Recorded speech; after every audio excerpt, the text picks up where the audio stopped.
Hey guys, you already know who it is. It's me, Miss P. Starting out by drawing like a long rectangle with sort of curved edges. Then I'm going up and drawing a big hump like an upside down U.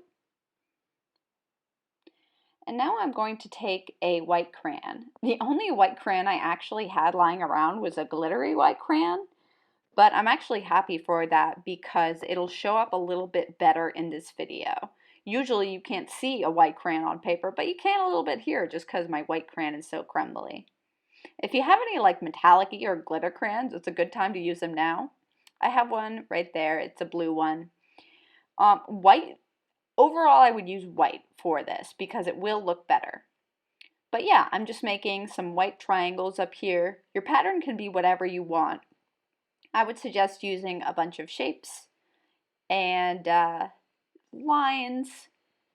Just a reminder, a pattern is a number of things that repeat themselves. Like a pattern of triangles would be a bunch of the triangles that are the same size repeating. So now I'm just adding some more details here in the white crayon. I know it's kind of tough to see, but I'm adding some dots, hearts. I add some butterflies at the very top. I'm just doing whatever I think I would like to do with a hat.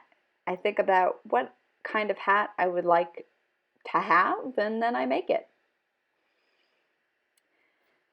While you're doing this, you should also keep in mind that you're going to be watercoloring over this. So make sure you have your watercolor set nearby and start thinking about what color you would like to make your hat.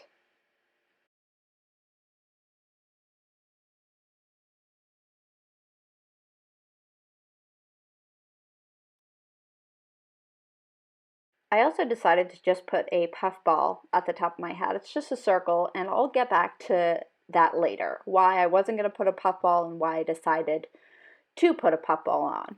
But now I've got my trusty watercolor set, getting some water and a brush, and I'm just going to get some color on that brush, try a little blue, and I'm going to paint over the crayon. Ooh, it's already starting to look pretty good, which has got me super excited. Then I'm thinking I might switch it up and do a slightly different color on the bigger part of my hat. So I'm going for some green. You can really see those triangles there that I made before. And I'm liking this a lot.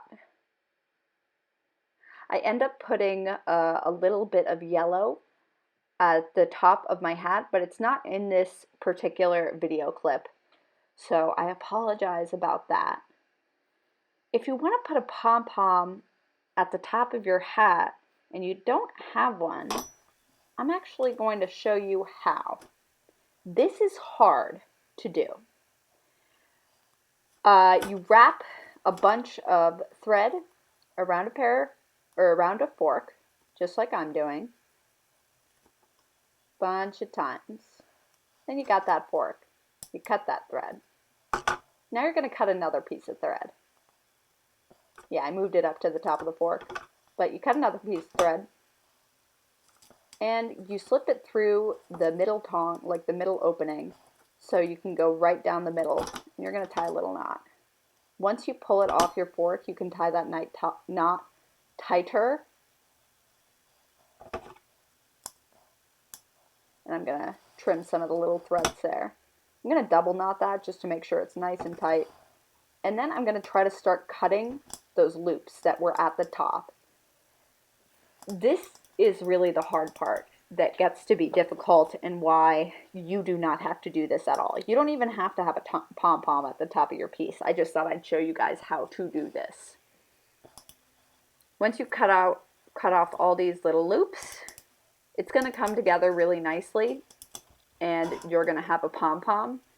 But it does take a while. I'd suggest if you want to do this, have a parent do it with really sharp scissors or have them do it with a box cutter. But this would only be, to use anything other than scissors would be something a parent would do only.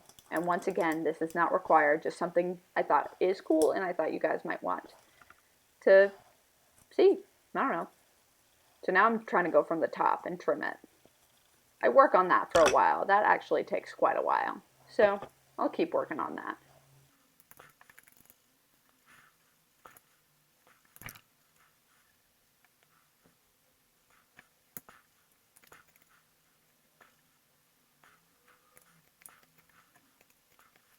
Okay, at this point I have my little pom-pom and I'm liking how it looks, so I think I'm going to put it at the top of my hat.